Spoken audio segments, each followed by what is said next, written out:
We are officially recording, just so everyone knows. All right, so let's get into it. So we'll keep this section really brief since the focus is on prevention, but we did want to mention the organization that we are from, which is indeed the first domestic violence shelter in the United States. Over the last 45 years, we've learned so much about domestic violence. We've expanded our physical space into 3 Victorian homes, which are all interconnected and located in St. Paul, Minnesota, where our mission is to walk with victim survivors and our families too, and our community to break the cycle of domestic violence. We provide prevention and education resources, which we'll talk a lot about today. We provide shelter to 50 women and children every day with various advocacy and support programs, and a housing program to help survivors find and maintain safe, sustainable, affordable housing for them and their children. If you'd like to learn more about women's advocates, we also have another webinar that was specifically dedicated to a 101 about us, but we also have a mini documentary series with Twin Cities PBS, which honored our 45th year anniversary. So now that you know a little bit more about us, we'd love to know more about you. So here's the second poll, more about your professional position. This will help us gear some of the content specifically to your work. So this poll only allows you to select one, but again, if your position isn't represented in any of these options, feel free to type it in the chat.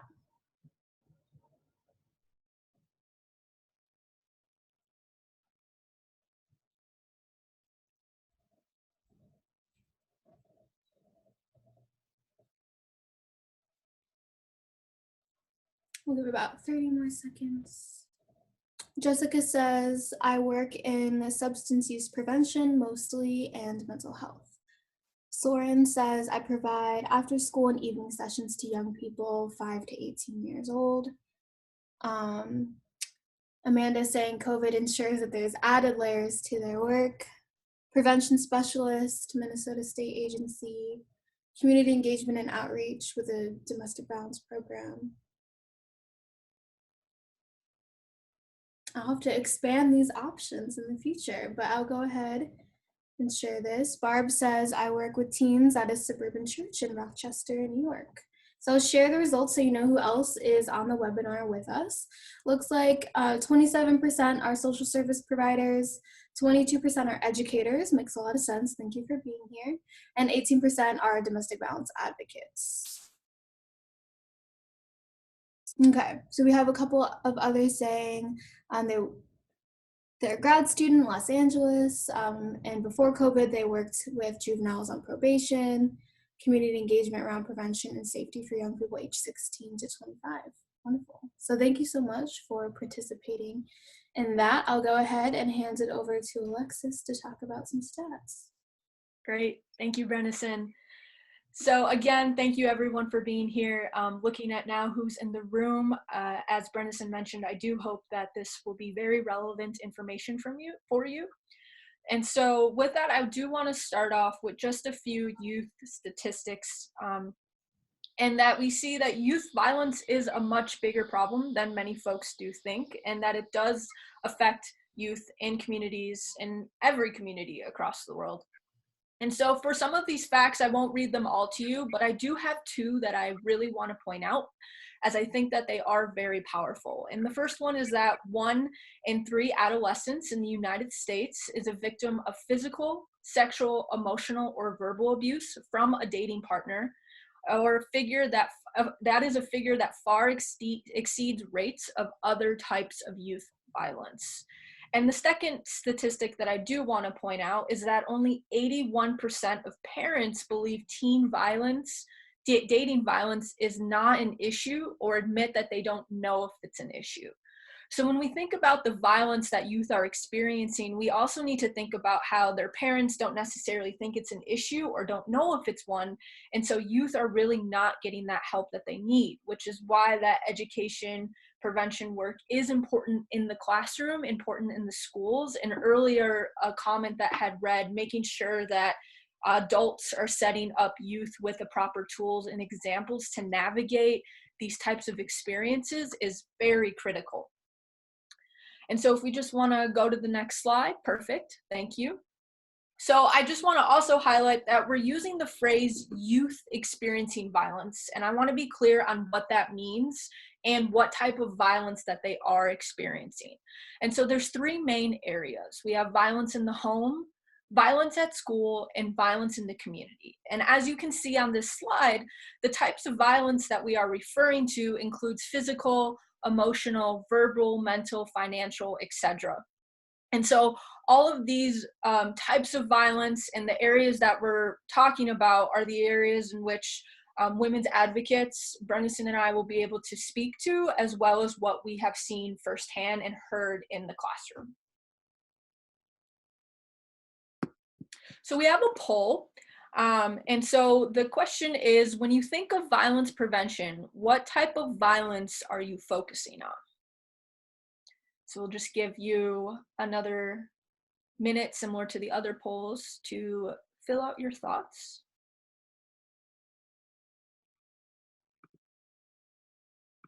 There's a comment from Miami saying, violence at home is very common, especially these days that we just had the quarantine. Yeah, absolutely. Yep.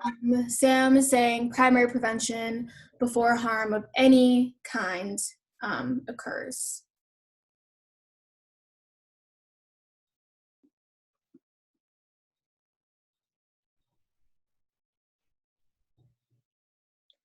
All right, we'll give you a couple more seconds to wrap up the poll.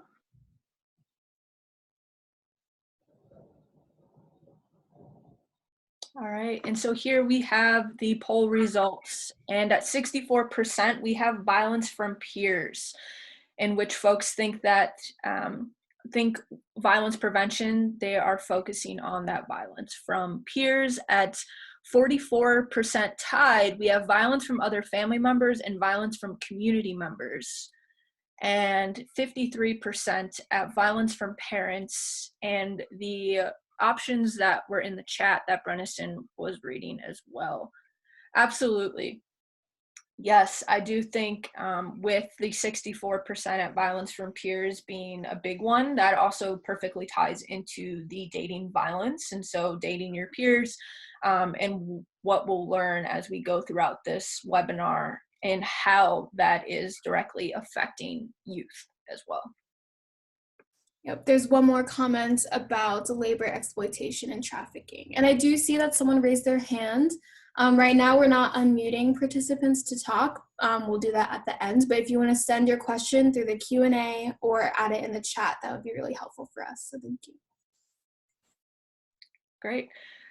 So I'm going to pass the baton back to Brenisen. Great. So let's talk a little bit about upstream approaches. For those of you who have been fully immersed in prevention work, these two models won't be new to you. But generally, prevention means taking action to stop a problem before it can begin. So I grabbed the following information from the Minnesota statewide coalition, Violence Free Minnesota, because I wholeheartedly agree that prevention means stopping violence before it occurs, and addressing the short-term and long-term consequences of violence that has already happened. So to prevent violence before it begins and address harm that has already occurred, we need the efforts of individuals, families, communities, and societies across the age spectrum to encourage relationships of empowerment and confidence. They also go on to say that prevention is a collaborative process that looks different for every community. Violence Free Minnesota promotes prevention by training health providers to recognize signs of abuse, and they also talk about addressing systems of oppression like racism, classism, and sexism, along with issues like pay equity that prevent victims from accessing safety. So on the right here, the CDC talks about violence prevention using the public health model. So we already discussed kind of defining the problem, and many programs then identify risk and protective factors, which I included a link on the screen here for everyone to learn more about that if you're interested. And then developing and testing prevention strategies, which we'll talk more about in a few slides. And then assuring widespread adoption of those different strategies. Veto violence also offered a model for how prevention requires change at all of those levels, which we kind of just talked about. So the individual through maybe things like healthy relationship education, which we'll talk more about today, the relationship level, so things like family and friends and other adults, kind of promoting healthy relationship skills. At a community level, so things like bystander intervention strategies, which many of you may have heard of, and even societal, so policy and lawmaking as well. I'm going to pause for a second. We do have a question saying, aside from the copies of the presentations, will you also be posting a copy of this on Facebook or YouTube? I'd like to share this webinar with my classmates in social work. Yes, we will be sending out a link.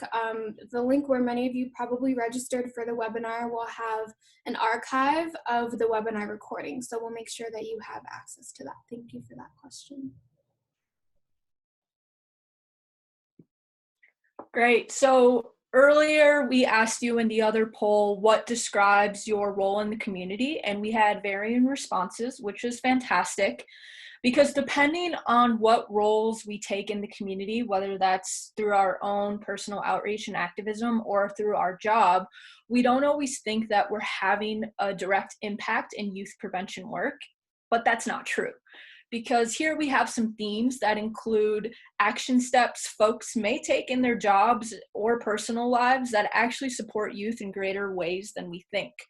And so that includes fostering innate strengths and hope, nurturing positive qualities in self and others, mentoring for access and self-determination, finding strength and value in one's journey, and creating a sense of belonging and connection through relationships and support. So which of these do all of you have experience with? Let us know in this poll.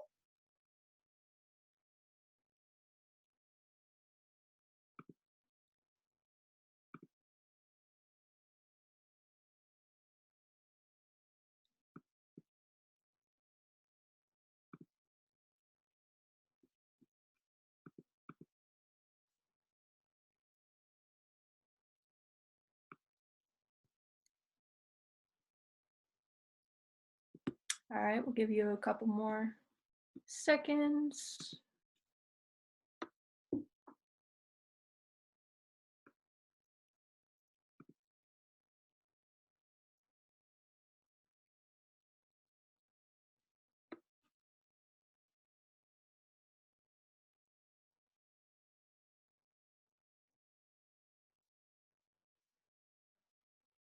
Brenisen, do you want to pull up those results?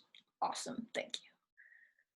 Great, so which of these themes do you all have experience with? And at 70%, we have creating a sense of belonging and connection through relationships and support. And at 63%, we have nurturing positive qualities in self and others.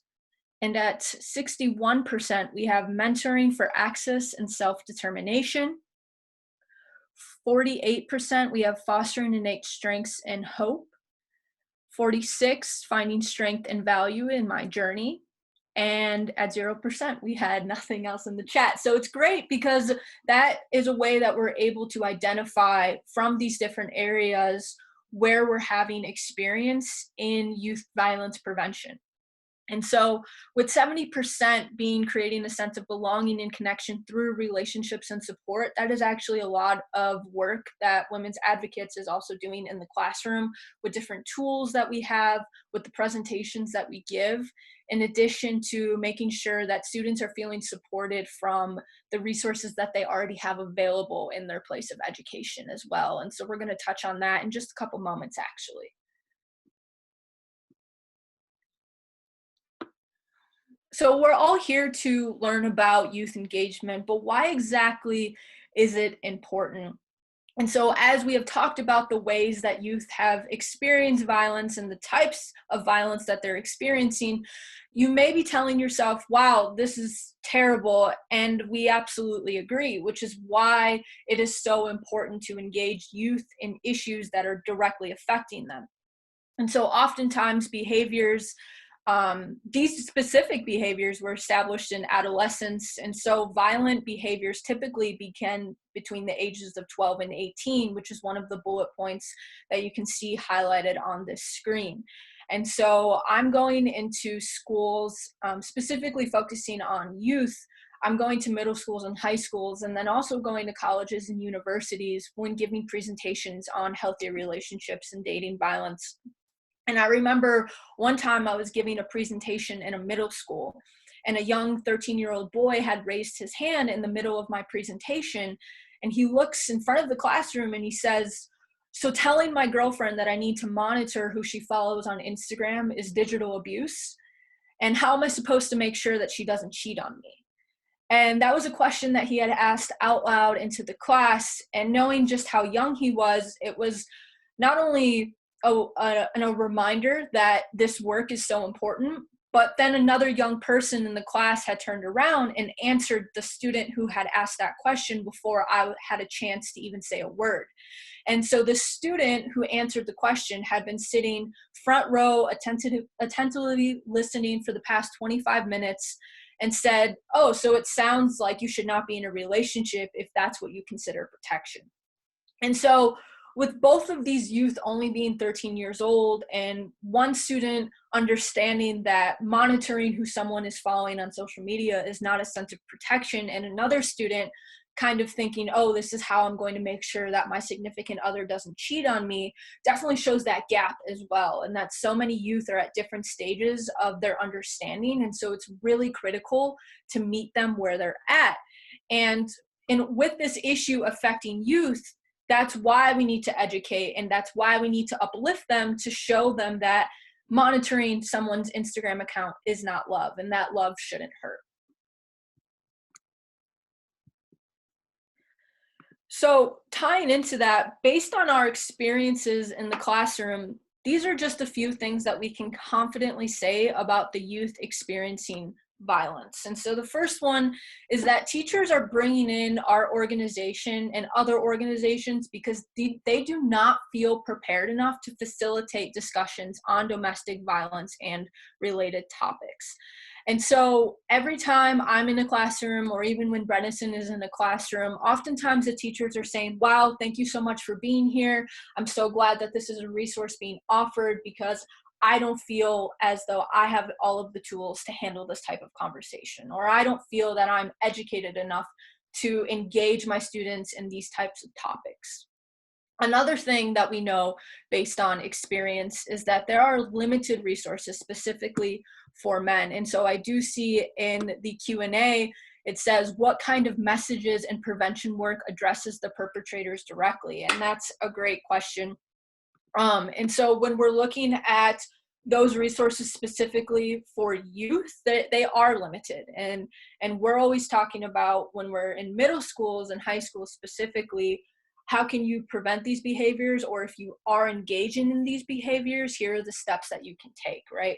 And so we're going to talk about the different tools that we have for students um, who may be perpetrating, or who may be realizing just now that they do engage in unhealthy behaviors. But one of the tools that we do use is love is respect. And I just saw that Brenisen put that in the chat.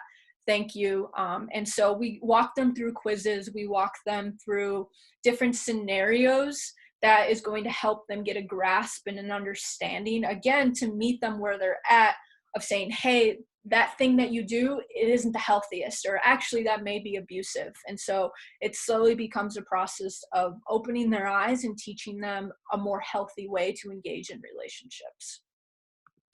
Another thing that we do know based on experience is that students of all ages find our presentations engaging, and they would recommend to a friend. So after each presentation, I do ask that the students take an evaluation survey. And so it's a very quick 8-question survey that is asking them, engaging their level of learning and understanding from what they did know versus what they may know now. And one of the questions on there is, "Would you recommend this presentation to a friend?" And 9 times out of 10, a student is saying yes, if not more often. Which is really great, because students recognize that this work is important, as well as the educators recognizing that this work is important. Something else that we know is that a significant amount of youth experience domestic violence, and much of it is normalized. And so what I mean by that is, I cannot count how many times I've been in a classroom and students have expressed that it is their parent who is the abusive one, or it is their step parent or a parent's significant other. And so a lot of this is that, one, it's not addressing racial discrimination or allowing for those cultural differences. And so how we may see abuse may not be necessarily considered abuse or is normalized abuse in another culture. And in addition to that, the resources that are available from what we have seen are not addressing that. If you're growing up in a culture that necessarily, the men are considered the ones that are the dominant leaders in the family, and it has to be that way in that culture, there's not always room in which the tools are addressing the growth for that and the level of understanding that just because you're growing up with it doesn't necessarily make it right. We have one question from Amanda saying, does the program offer tools to counter the don'ts that you referenced earlier? Yes, it does. So some of them do, and we're going to talk about some of those tools that we are using. Depending on which one, the answer to that question is yes, it does counter the don'ts, but oftentimes, or not oftentimes, but depending on which one you are using. So we have quizzes, we have activities, there are videos. They are mostly doing that, and at the same time, it does need a level of explanation. And what I mean by that is if a student is taking a quiz, that's not necessarily going to outwardly say, don't do this, but it will show you a score of explaining why it's not healthy. And then that's when we come in, or an educator is coming in and explaining the don'ts of that. I'll just add very quickly that those quizzes can also create that dialogue to create that conversation of what are their alternatives. And a lot of our healthy relationship specific curriculum directly addresses and counters those don'ts. And we're not just saying, oh, here, this is what dating violence is, bad, don't do it. Because a lot of times the response is, this is all I've ever known. I don't know any alternatives. So a lot of our healthy relationship curriculum actively works to provide them with other tools, other ways of what are healthy boundaries, what are ways to communicate conflict, how to navigate conflict, what are good communication skills, different things of that nature. So actually equipping them with the skills they need to potentially change their score on the Am I a Good Partner quiz. So hopefully that answers your question. Okay, she says, great, thank you. Okay. Thanks, Brenisen. So again, based on our numerous classroom visits, these are just a few things that we have found to be effective when engaging youth in violence prevention. And so that first one that I keep mentioning is meeting youth where they are at and their level of understanding. And so a way that I'm often able to gauge this is that I start off every presentation with that self-care moment, similar to what we did in the breathing exercise that Brenisen started us off with in this webinar.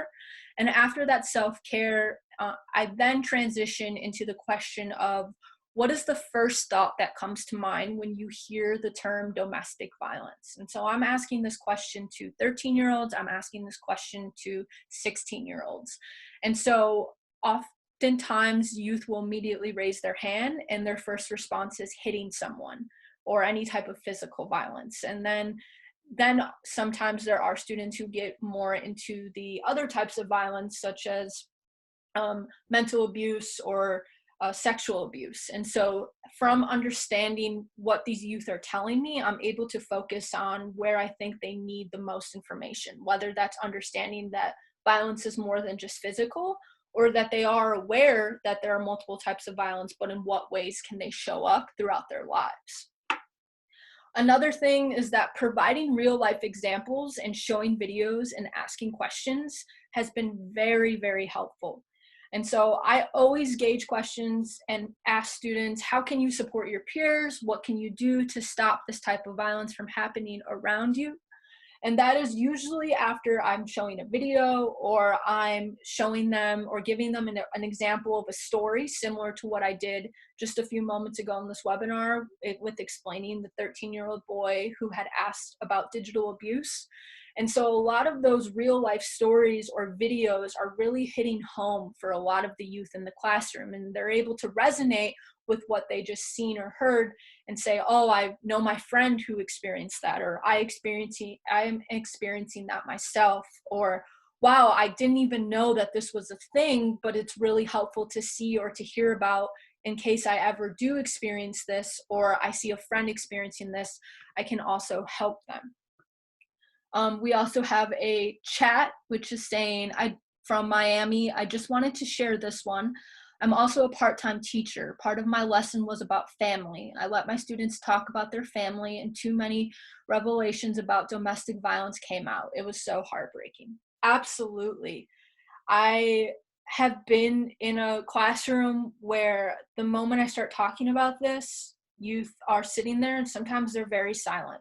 Depending on the classroom, they may be very active and listening and they're engaging with everything I'm saying. And I've also been in classrooms where they haven't said one word.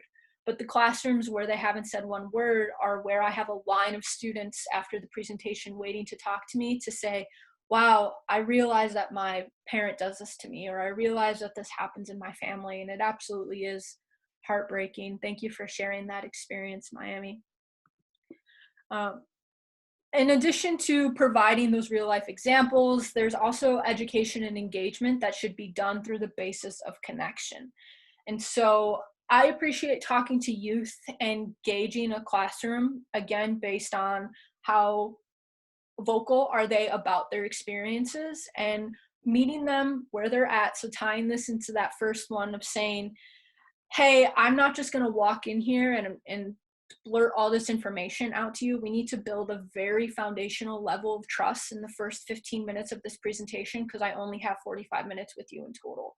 And so how I do this is making sure that I oftentimes I say my own experience with types of violence that I faced. And so putting myself out there to let youth know that not only am I educating folks on this topic, but I've experienced this topic. Or another way that I do this is inviting a teacher in. So sometimes teachers will tell me, hey, I have experience with this. I would like to share my story with my students. And so that is a real big eye opener for students to say, hey, even my teacher knows what I'm going through maybe at home or that a peer is going through. And that's really building that level of trust and creating that foundational connection for youth to really engage and listen to these types of presentations, because it is really challenging to hear all of this information in a 45-minute classroom period and then go out into the halls and pretend like none of it's happening. And it is really, really challenging. And so I try to do my best to make sure that youth feel safe and connected throughout these presentations. And last but not least, providing support and giving students the space to engage in leadership. And so earlier with the comment that was put in the chat, again, to make sure that adults are kind of setting that foundation and leading the way, youth are actually very powerful people, and they do have a lot of great ideas. And one way that we were able to see this is through a youth conference that was done in collaboration between two organizations in Minnesota. And it was called the Healing Through Knowledge and Action 2020 Youth Conference that I was able to attend for a little while. And so we actually have pictures on the next slide, two pictures specifically that I had taken from one of the organization's Facebook page. And so it was an all-day conference where youth were able to come together and engage in really challenging conversations. So it was a whole day filled with activities that promoted healthy relationships and youth empowerment. And so they had different breakout sessions, and these breakout sessions included everything from how to support a friend to a power of analysis of society and why people are poor, to bead therapy and practicing mindfulness. And these were all led by youth. And the event allowed for youth all over Minnesota to connect and strengthen their work to end relationship abuse. And so there was an opportunity for me to serve on a panel alongside other folks who are doing youth prevention work or working with youth. And there were really powerful stories that were shared just from the group that was attending that panel during one of the breakout sessions. I remember explicitly a young woman crying, realizing that day that she was experiencing youth at home. And there were so many youth coming up to the panelists and to the adults who were helping lead this entire day saying, hey, I don't know how to help my friend, or hey, I'm experiencing this and I don't know what help to get. And so that was a really, really great opportunity for youth to come together and feel that empowerment, but also get those resources that they need. We also have another comment in the chat from Dawn that says green dot intervention is a great way to connect positive bystander interventions with direct, distract, delegate scenarios that empower youth to make positive choices with all types of violence. Absolutely, yeah. And I know Brenisen has some experience too and knowledge with green dot intervention as well. But it absolutely is a great way to connect positive bystander interventions. And oftentimes what educators are also talking about in our emails as well, we're getting, hey, do you do anything with green dot? Or, hey, what do you know about green dot? And so that is another fantastic way. Thank you, Dawn. We have a Q&A from Courtney. It says, as a mandated reporter, how do you handle the situation when a student opens up about their parents being abusive during your presentation? Yeah, that's a great question. I do want to just circle back to how I start off my presentations, and I do give that disclaimer that whatever a student will share with me, I do have to make sure I'm telling a teacher or I'm telling one of their counselors, depending on the school. They will provide me with different point people to refer to if a student does open up about their parents being abusive. And so I usually take it that if a student is coming up to me, even after having provided that disclaimer, that they really are seeking that help or that they don't know what to do. And so I walk that through the validation. And so thanking them for sharing with me, validating that they are not the problem, that they are not the one that deserves this, that love shouldn't hurt. And from there, I'm also reminding them that because they shared that information with me, that I do need to tell their school counselor, or I do need to tell their teacher, but that it's not a scary process, or that those folks are there to help them. And so some schools have different rules depending on where I'm at. So sometimes I'm able to provide that student with resources, or sometimes I have to go with that student to the counselor or to the teacher and give those direct resources to the teacher or to the counselor to then give to the student. It gets kind of tricky sometimes, and so it's really important if you're ever going into a school, for others that may not be familiar with the process, to make sure that you're understanding the rules that that school has when it comes to providing resources to a minor or to talking to a minor about topics like these. But that's typically how I'm handling that situation, is starting that presentation with, hey, if you tell me anything, this is what I have to say. And afterwards, when they do tell me that, making sure that they feel heard, understood, and really leading with that empathetic point of, this is not your fault, and there are resources available to help you. I hope that answers the question as well. Yeah, I also just added, I don't know what state Courtney's in, so I just added a national mandatory reporting guide that could help answer some questions. And I know other programs, specifically in Minnesota, which we'll talk about in a moment, they have a more expansive education program. So they have specific youth advocates. So if you are connected with an organization that has youth advocates, you could also connect that student with an advocate who might be able to help them in a more confidential way after making sure that, you oblige by your mandatory reporting efforts, but still make sure that that youth has support and advocacy if you can't provide that yourself. Mm-hmm. Yeah, let us know if you have any other questions regarding that. Yes. Okay. So we'll kind of move on. So it seems like a nice segue to talk about some other organizations specifically in Minnesota. So we want to highlight that it's not just us in Minnesota doing this work. Of course, there are numerous organizations with youth-specific programs. I have 5 of them on the screen, just to name a few of them. So I encourage everyone to click on all of the links and explore the different programs in Minnesota. And if anyone, I saw a couple of people who do represent some of these organizations, if you do want to expand on any of these resources or any of your programs, or if your organization is not listed here, you can include the link in the chat, and I'll be sure to send it out with the post-webinar email. But feel free to describe your program and provide a link. We can also take this time if people do want to quickly say anything. If you want to raise your hand, that will indicate that you want to be unmuted and you can talk a little bit about your program. But as you're deciding whether or not you want to do that, I'll speak a little bit on some of the ones that we listed. So we have Violence Free Minnesota, the Youth Advisory Board. So we actually just did a video with one of their members, Grace, and they are doing a Real Love Is campaign. They have a whole Instagram account on that, so you can feel free to check that video out. There's also Casa de Esperanza, which is not just Minnesota-based, they also have national efforts as well. And they have one specifically called Te Invito for engaging boys and men in violence prevention efforts.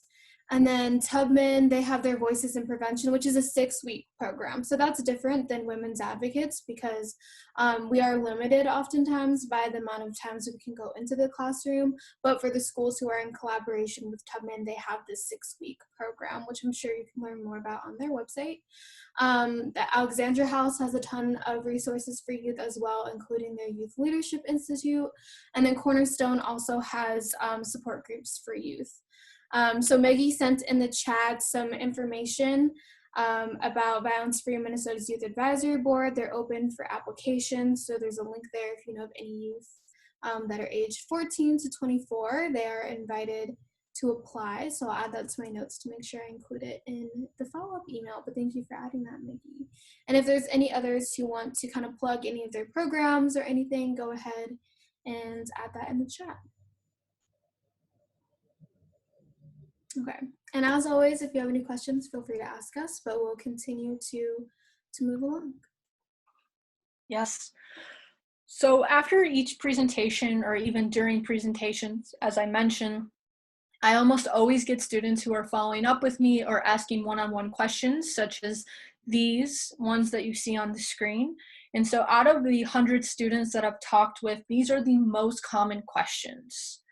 And so we do have a poll, and I just want to ask if any, which of the following questions have you heard from youth?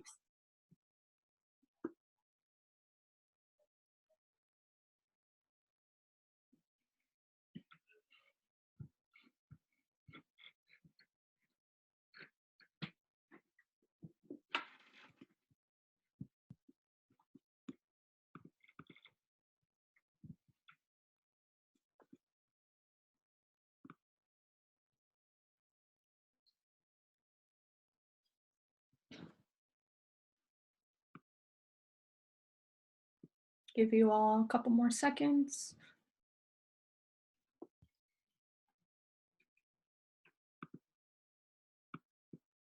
We have another comment from Maggie in the chat, and a question oftentimes that she receives is, how can I help my partner stop abusing me? Is a question I hear sometimes from youth, feeling like fixing the abuse is their responsibility. Yes, that is another one that we often do see. Thank you, Maggie, for sharing that. We do have our poll results as well. And so at 74%, we have, I don't trust the counselors at my school because they'll tell my parents, what can I do? Yeah, I would say out of the ones listed on this screen as well, that is number one, the most common one that I hear, that students know that those resources are available in their school, but are fearful of the consequences when a counselor has to reach out, that their parent may abuse them more for sharing what is going on in the home. We also have at 67%, how can I help a friend I'm concerned about? At 28%, how are my behaviors abusive? At 37%, what resources are available? And at 47%, what can I do if I'm experiencing this abuse from my parents or family members? Absolutely. So we're going to talk about some of the activities that we work with to address these questions and also make sure that we're giving youth the support that they do need.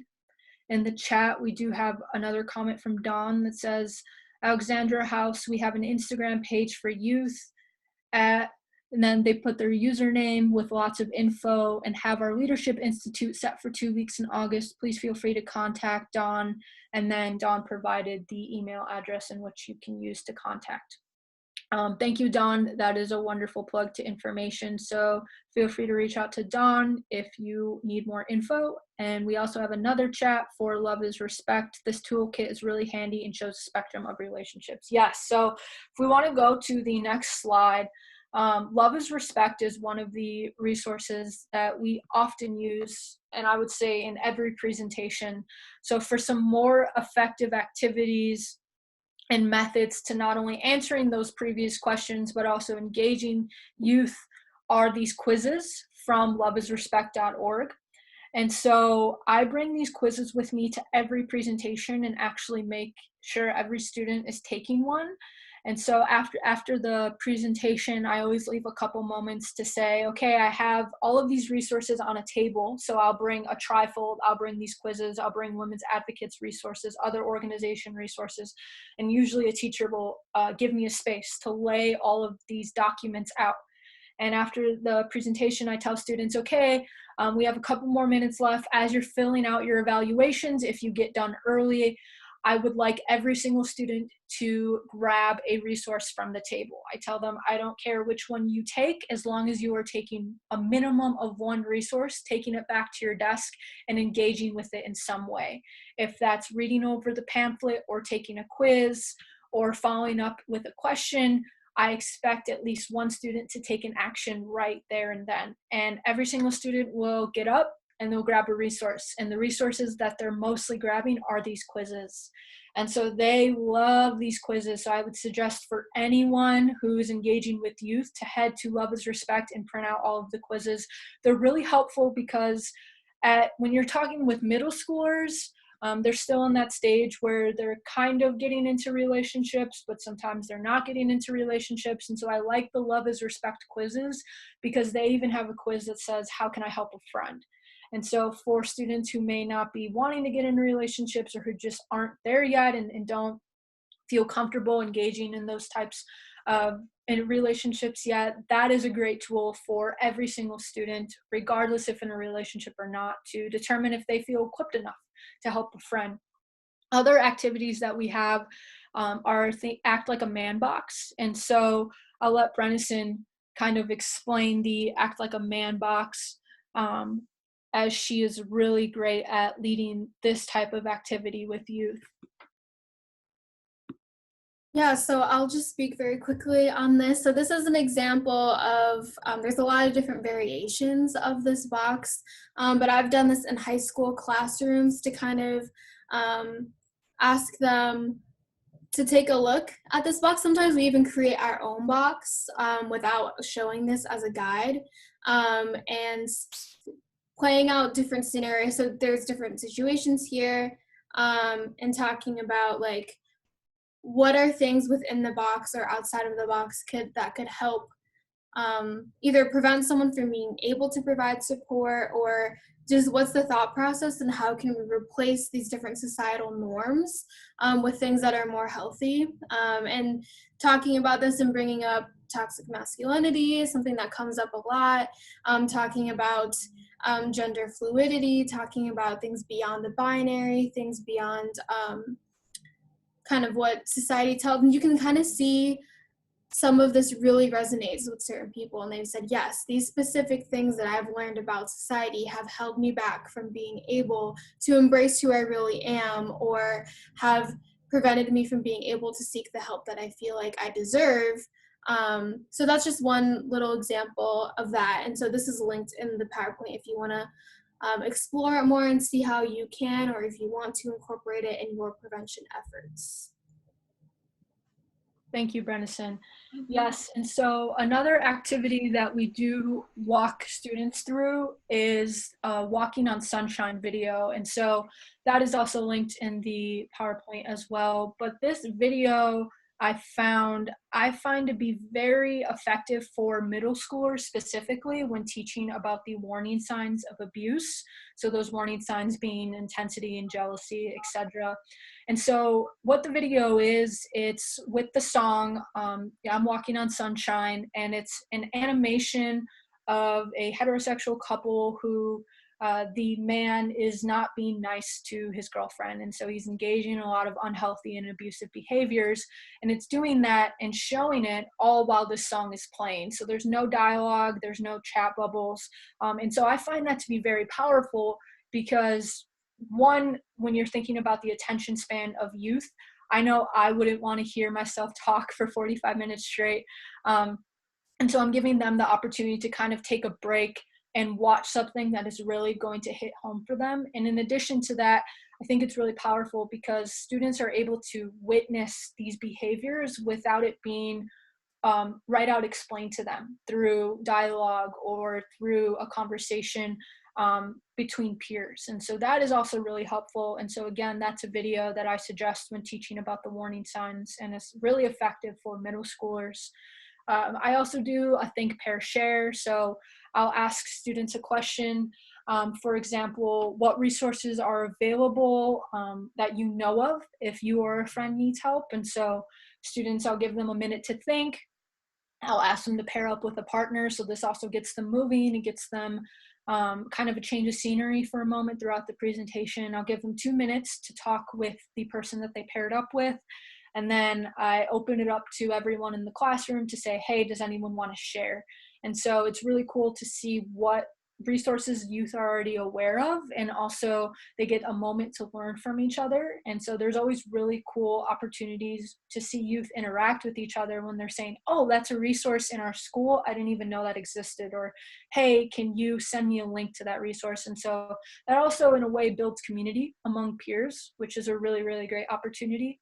And then write, crumple, read. That's an activity that I kind of took and created myself from a conjunction of so many other activities I've done throughout my life. And so this is something that I do actually at the end of not every presentation, depending on timing. Sometimes there's an opportunity for it to happen.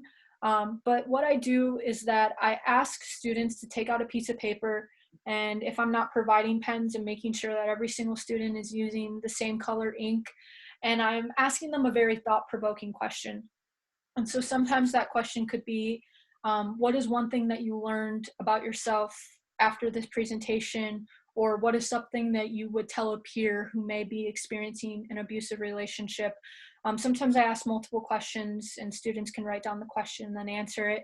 And they take a couple moments to respond, and then they crumple it up and they're throwing it in the middle of the classroom. And as they're throwing that crumpled piece of paper in the middle of the classroom, I'm taking my foot and I'm mixing them around, kicking the pieces of paper. And after every student has thrown a crumpled piece of paper in the middle, and they're all mixed around, I then ask every student to come grab a piece of paper, and they're not going to end up with the same one that they threw in because they're all mixed up, and then they take it back to their desk and they take a moment to read it. And so I always provide the disclaimer at the beginning of this as well, that there is an opportunity to share out loud. So make sure you're not using any names or anything that will identify who wrote it or who you're talking about.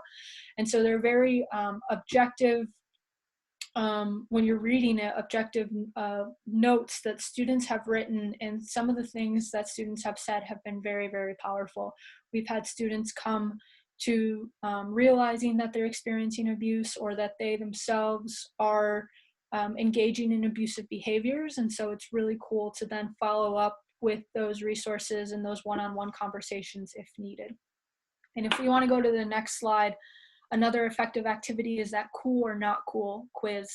That is also linked on the previous slide. And so I just provided a screenshot that this is another activity that I've found to be effective for both middle school and high school, because I just put it on a smart board or whatever technology the classroom has, and students get to vote, and it's really fun for them, and they can give a thumbs up or a thumbs down, or they collectively say cool or not cool. And so I'll read the scenario out loud, and they kind of give more challenging the more times that you are advancing through the slides. And so with this one, what I'll read out to the students is, hey everyone, we're gonna play a game. It's cool or not cool. So in this scenario, we have Alex is really excited to be dating Shelby. She's easily the cutest girl in their grade. And today after class, he asks if it's okay if he kisses her. Do you all think this is cool or not cool? And kind of whatever the unanimous vote is within the classroom, I'll click the button and then it will give a response as to why it is cool or why it's not cool. And it's really cool to hear students engage in dialogue of why they may think something is cool or not cool. So for this example specifically, I had a student say, well, it's cool because he asked for consent, or it's not cool because they don't even know if she's had her first kiss yet. And so it's really cool to hear all of the different logics and reasonings that youth are coming up with for why something is essentially healthy or unhealthy. And so going to the next slide, we also have youth-specific resources, and some of which Women's Advocates has created and others which we use from other great organizations. And so specifically two that have been developed in direct response to COVID-19 by Women's Advocates is the online mini-series, which is the first bullet point that is also linked, as well as the second bullet point, which are the virtual presentations. So as you see this webinar and the series that Brenisen has created. And so for that online mini-series, Brenisen and I actually recorded presentations that we would typically give in schools and formatted them into quick, less than 3-minute videos that teachers and educators were able to incorporate into their distant learning curriculum, and that students can access over the summer if they want, depending if they're on a program or if they're just browsing YouTube. And then we were able to give these links and resources to educators, and they were able to post them on Blackboard or whatever site they were using, Google Classrooms, to engage with their students. And so then from those direct resources in response to COVID, we also have the youth trifold. And so we had a trifold previously, but the resources that were available were more gauged towards college students or adults. And so this is nice because this trifold has not only safety tips, but resources available for folks that are as young as 12 or 13 years old. And so when I'm providing resources to youth, they're also picking up these trifolds because this kind of summarizes everything that I would have given in a presentation, and it lets them walk away with something that they can easily keep in a backpack or put in a folder. And so youth seem to really enjoy these and really enjoy the resources that are on there, because even so, some of those resources will allow students to engage via text message or engage via online chat if they don't feel comfortable enough picking up a phone as well. And the other national resources that we use in our presentations when engaging with youth, so is Love is Respect, Youth Services Network, Minnesota, and My Definition. And so those are also great resources when you have students who are looking for those quizzes or who are looking for help within their specific areas, in addition to safety planning and self-care planning. And another resource that Women's Advocates was also able to create is a youth PDF. And so this is a nice little flow chart that is gauging students' understanding if they think they're facing abuse at home or in their relationship. And so it starts off with a yes, a no, or I'm not sure, or I'm unsure. And so it takes them through different action steps that they can take depending on what level they may classify themselves in.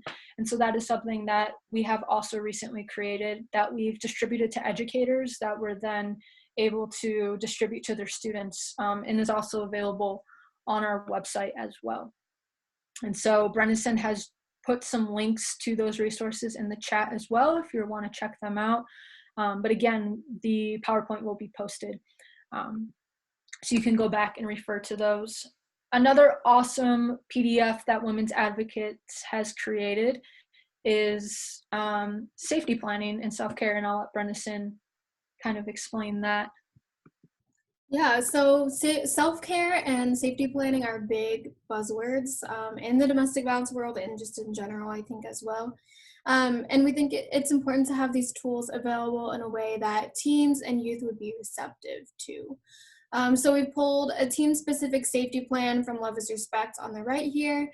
We also found that sometimes safety plans focus on responses to emergencies, and that there's a lack of information on prevention. And while victim survivors of relationship abuse cannot control what their abuser does, they can focus on some of these aspects of their life, their mind, body, spirit, school, etc., to help mitigate the pre-existing or future harm that can occur.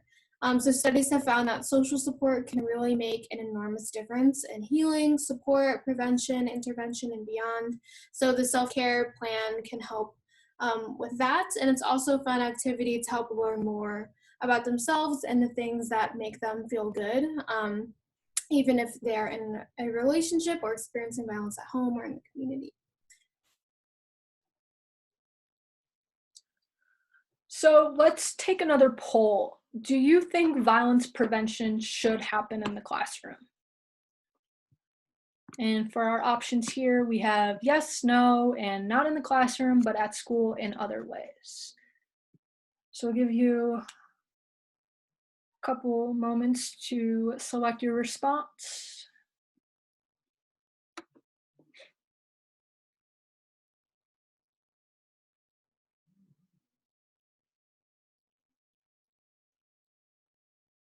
And Brenisen, when you feel ready to display those results, feel free to go ahead and do so.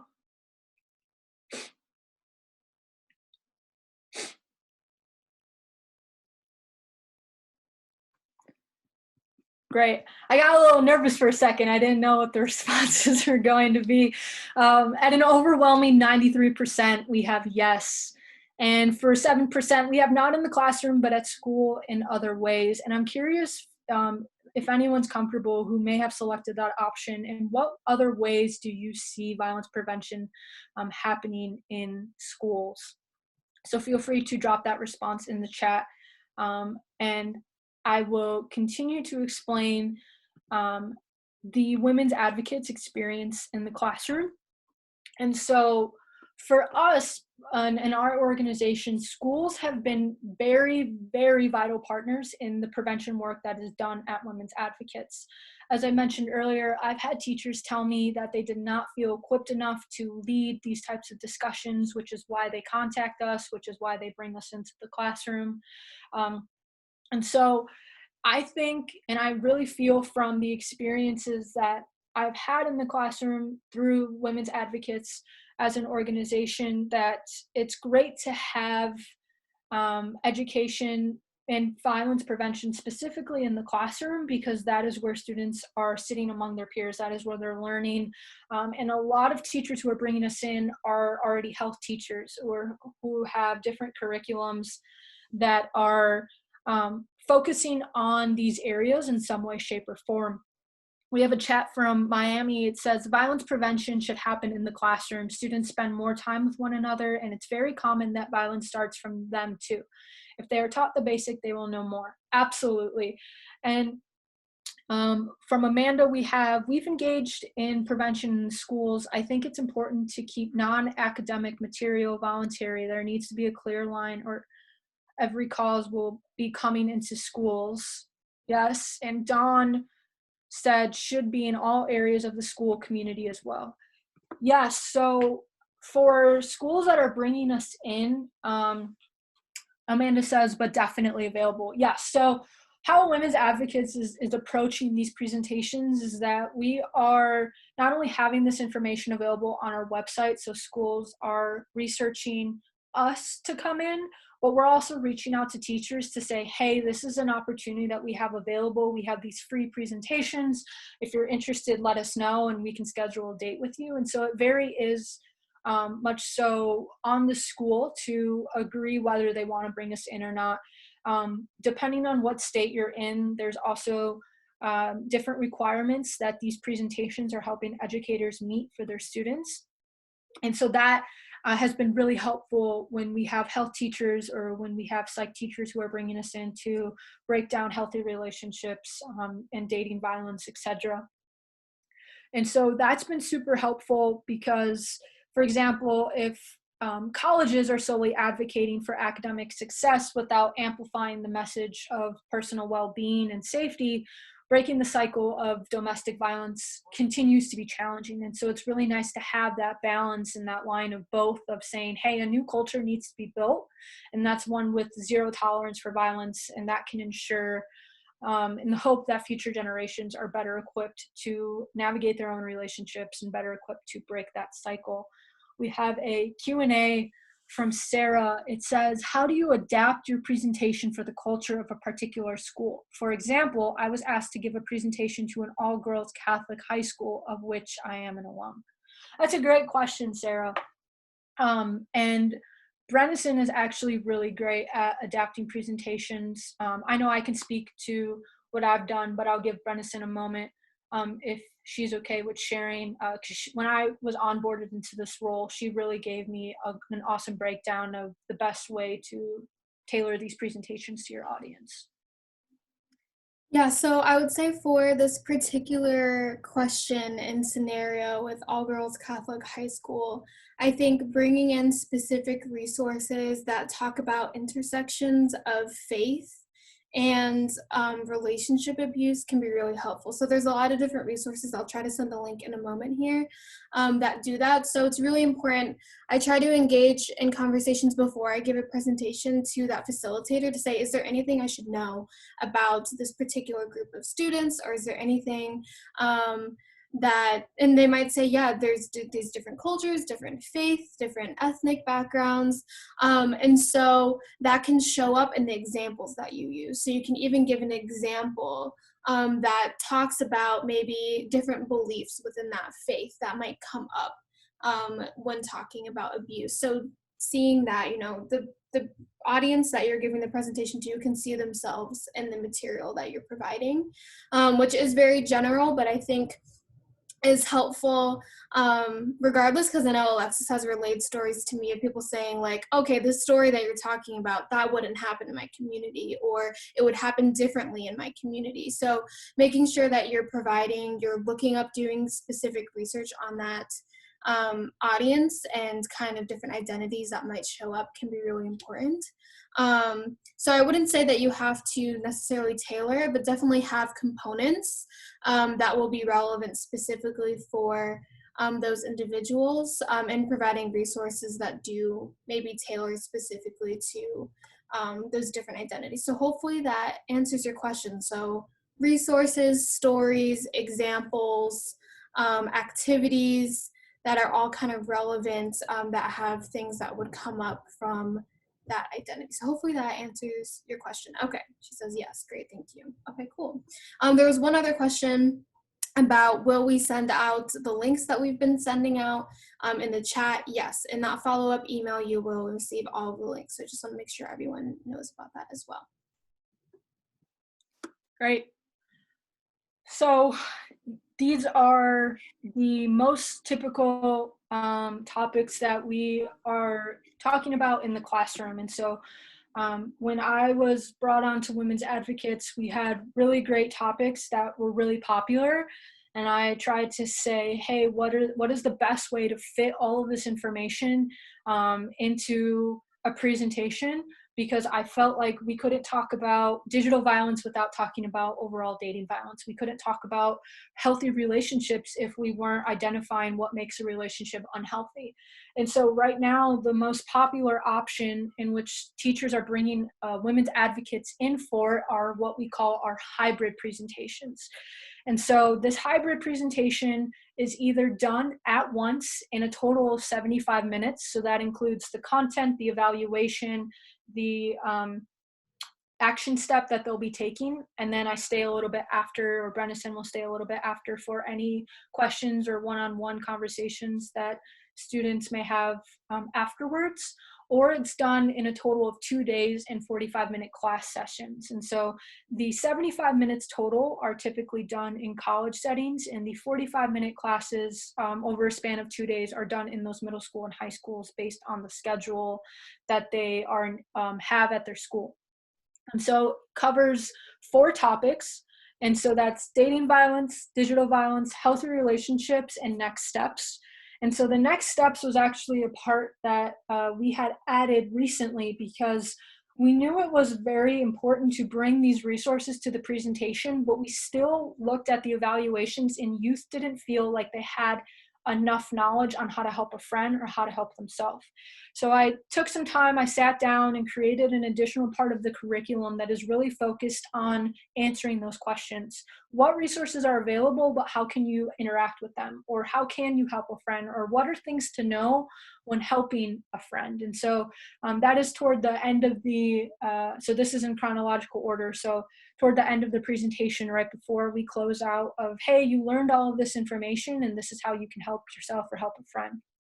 And so we provide this description to students and to the educators.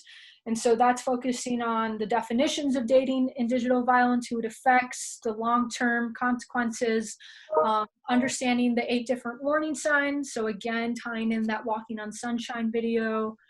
I am helping students gain an understanding of what makes up a healthy or abusive relationship. And so that also includes a conversation about consent. And so it's really interesting for me because I always tell Brenisen that middle schoolers, at least for the middle schools that I've been in, and high schoolers even, seem to know and get a better understanding of consent than when I'm in colleges. And so Brenisen and I have often engaged in conversations of where is that gap between what happens when you're moving from middle school to high school, and then from high school to college, that conversation of consent is so much more challenged in a collegiate setting than it is in middle schools or high schools. And then also discussing bystander intervention, social norms, that's safety planning, self-care planning, and how to utilize those resources, and then making sure that youth are walking away with those resources that can help themselves or someone else. So this is the most popular option, and from this option, we then have these presentations really putting things into perspective for us. And so these are just 3 of the many comments that were left anonymously on the evaluations that students fill out. And so the first one reads, I think this prevention was very useful and helpful and should be presented to other schools. The second comment reads, I really appreciate this because I have friends that are pressured to do things in relationships. And the third one reads, my dad hit my mom while she was pregnant with me. My dad is also a rapist. I miss him, but what he did was unforgivable. And just for context, these are from the middle school evaluations. And so I actually wrote about my experience in in-school prevention work, and it was a blog that was actually just posted earlier today. And so Brenisen, thank you for linking that in the chat as well. If anyone is curious, kind of more in depth, what students are saying and what educators are saying about the prevention work that Women's Advocates is doing.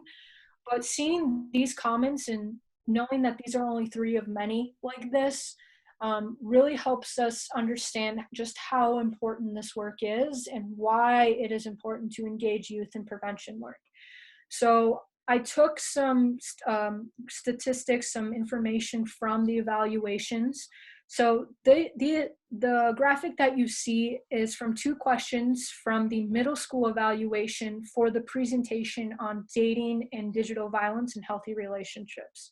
So we have 184 responses, and at overwhelming over 95% for both questions, we have, did the presentation help me? And did the presentation, do I understand the 6 different types of abuse and understand what digital violence is and how it could happen? And so that's really helpful to make sure that we're not only making sure youth are understanding these things, but that they feel confident enough to answer yes on a question.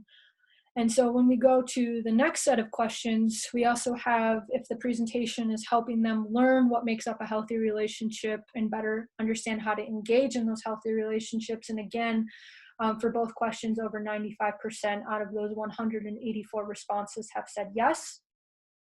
For the next set of data, again, from the same age level of middle schoolers with the same presentation, the final 3 questions that I have highlighted is knowing this information helpful? Do you know how to find resources? And would you recommend this presentation for others? And here as well, over 90% of those 184 responses have said yes. And so that's really great when we're looking at how we're engaging with youth, how we're teaching them information.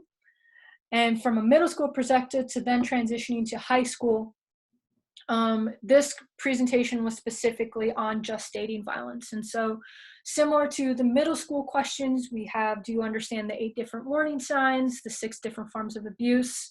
Here for both questions, over 95% out of 229 responses. For the next set of questions, again, 3 similar questions to the middle schoolers. Are these resources helpful for you? Do you understand the cycle of power and control? And would you recommend this presentation for others? Now, this data specifically for just the dating violence presentation was created prior to us adding on the other half of the curriculum that included the next steps. So as you can see for the question, are the resources provided helpful for you or someone you know? We have only 89.2% of 342 responses saying yes. And so that was then looked at and say, how can we get that higher? How can we get that to over 95%? How can we get that to 97%, et cetera? And that is where the decision to create that next steps part of the curriculum then came from. So now when we do hybrid presentations for high schools, this response rate is also higher. All right, so we're coming on to kind of the ending of the webinar, just so we have ample time for questions. And as you're seeing all of those amazing results and feedback, you might be wondering, wow, that sounds really great, but there are some things that might stand in your way sometimes, right? And so we'll launch the final poll, which is about different challenges. So what challenges have you particularly faced with youth violence prevention work? So we have a lot of different options on here. You can select as many as you feel you resonate with. And again, as always, you can type in any others that you face in the chat. So we want to acknowledge that there's very rewarding aspects of this work, and then there's also some challenges that come along with it. And we want to make sure we have a space to kind of talk about how do we mitigate those challenges? How do we address the different kind of roadblocks or things that might come up? And provide opportunities to talk about that. Sam adds, schools not understanding that prevention is an ongoing process and not a 1 or 2 time presentation. Absolutely. I think that's something we grapple with a lot in our relationships with schools. Some are very more than willing to say, yeah, come every semester or every year, but not necessarily more than that.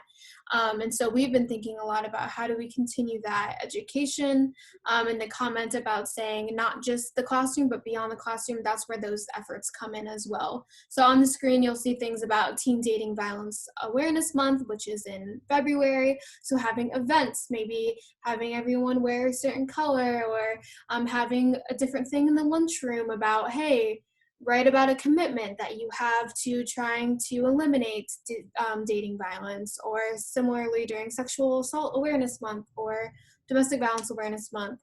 So those are opportunities for that as well. Amanda writes, a lot of adults are unable to have follow-up conversations because they are also somewhat uninformed. Yeah, absolutely. So I think I can't speak right now. I just got really excited and then words escaped me.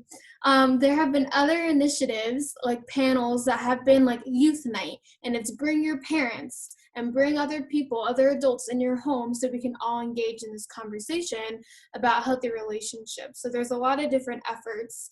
I know even with family partnerships, they do a 2-generation approach of trying to educate both the parents and the children together on how to talk about these things that they might not feel equipped to do, but it's important for them to still play that role. And then Dawn also wrote, there's a lack of buy-in from middle schools, especially. Yeah, we do get concerns of, oh, they're too young to talk about consent, or, oh, they're too young to know these things. And from our surveys, sometimes we even include some stats in there and say, hey, we know dating violence starts as young as 12 years old. And so sometimes it's about not just sending that one email, but interacting with them individually and saying, hey, do you want to hop on a call and talk about why this is important? So yeah, thank you so much for adding that. These are the results. I'll go ahead and share them. So predominantly lack of resources comes into it, and we've experienced that a lot, where Alexis has done great work, but she's only one person. There's only so many schools she can run around to every single day, every week. So those resources are really huge. Lack of funding is really huge to be able to, pay and compensate people who are doing this advocacy and education work, as well as difficulties incorporating prevention in schools. Some are more receptive than others, and especially during the times of COVID right now. And I don't know if people want to type what their experience with that has been in the chat. There's a lot of concerns of, okay, we're not against you providing digital content, but what happens if one of our students is triggered by it, or they need additional support and we can't provide it to them as we typically would in person? And so we're trying to find ways to mitigate that. We do have youth advocates that do digital work, so being able to connect with them online, but that might not be a safe option for them if they're experiencing harm in the home. So that's something to definitely navigate in these current times as well. People are also saying youth buy-in, so convincing youth to care, getting youth to show up and participate. That can be a challenge. I know we've mentioned things about youth institutes and youth conferences, and some are really, really engaged, some are really energized, some are really passionate about this, and others, unfortunately, might not see the value in it until something happens to them or someone that they know. So we have some other chat comments of the presentation has just educated the student that their home environment is less than desirable. The presentation almost call their situation or parent wrong or bad. That can be a challenge too, of how do you not just leave it at that of, okay, identify that, I don't feel great about what's happening in my home or in my relationships, but so now I'm just disturbed, what do I do about that? And that's where those connections really come into play. So connecting them with those youth advocates, if that's available at your organization, but also with either social workers. I know I've been to schools where, as a response to a presentation that I've given, some students came to the social workers at the school and said, hey, we want to start a support group. They didn't call it a support group, but we want to start something over the lunch hour, where we'll all gather together and talk about these different things, because this isn't okay, what's happening in our school. So those are things to continue that conversation, to involve other people, other trusted adults in the school, and not just say, hey, the only thing you can do is just acknowledge that what you're experiencing is bad. No, you can get support, get help, connect with other people who might be experiencing something similar to you. You can help, engage with those counselors one-on-one or advocates outside of the school, whatever feels most comfortable for that person. But that is a barrier to some of the programs that do exist. So thank you for adding that. Sarah also said the fact that most state funding explicitly can't be used for prevention work continuously boggles my mind. Yeah, there is a lot of focus on that emergency, that response to something bad happening, and funneling money into that.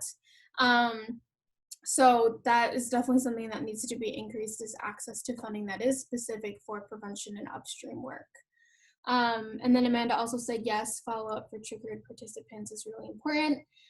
Sam is responding to Amanda's concern of that's always really hard because youth go home without support after having big realizations. Absolutely. That's something to consider if you're thinking about a prevention program, of launching one or having different initiatives in your pre-existing program, making sure that they have resources and support after that person has left is really important. Presentations have yielded a lot of child protection cases. Making sure that we have immediate resources is important. Yeah. So thank you. And if there's other kind of responses to these different challenges that people want to include that isn't listed on here, so things like engaging events, offering services for free for the schools. I know some colleges do have stipends and money available to provide an honorarium, but that's not a requirement for us particularly. Great, okay. So I'm going to stop sharing those results. We just have one final kind of slide about major takeaways, and then we have our resources and more time for extra questions, but we are kind of getting to that 11:30 mark. So I'll let Alexis kind of finish us off with some major takeaways. Yes, so we have 5 major takeaways from the presentation. Just to kind of sum everything up, that although this work, as Brenisen mentioned, is very rewarding, it does also come with the challenges, but that at the end of the day, it is still very important. And so for these 5 major takeaways, I won't read them all out loud, but the last one that I do just want to point out is that this work is not easy, but there are barriers in the way, and so there are many resources available, like this webinar, like educator toolkits that we can use to overcome these different roadblocks. And so that is what I think I just want to leave everyone with, that yes, burnout is real. Yes, this does get exhausting, but also this is really, really rewarding, and the final impact is going to be so, so important for these youth. Lastly, if you are in a pinch or if you know of someone who needs some support or some help, we do have a live chat feature on our website now, so we just wanted to put a little plug for that. But that is all of the content that we have for you all today. So this is the time if you do want to words. If you want to unmute yourself and, add some more information about your program, you can definitely do that now. Dawn is saying that they offer advocate follow-up on the evaluations for students, even with the virtual ones. So that's good to know, absolutely. Thank you for adding that. So lastly, we'll say when you close out of the webinar, you'll automatically be directed to a survey to provide some information, some feedback about this webinar, if it's everything you ever dreamed it would be. I'm linking it in the chat as well if you'd like to do that now. And I did mention a certificate of attendance. So if you'd like a certificate of attendance for this webinar, you can submit a request there. Again, all of the links will be emailed out to you. Thank you, Nikki from UK. Thank you for coming. I'll go ahead and I'm going to stop the recording.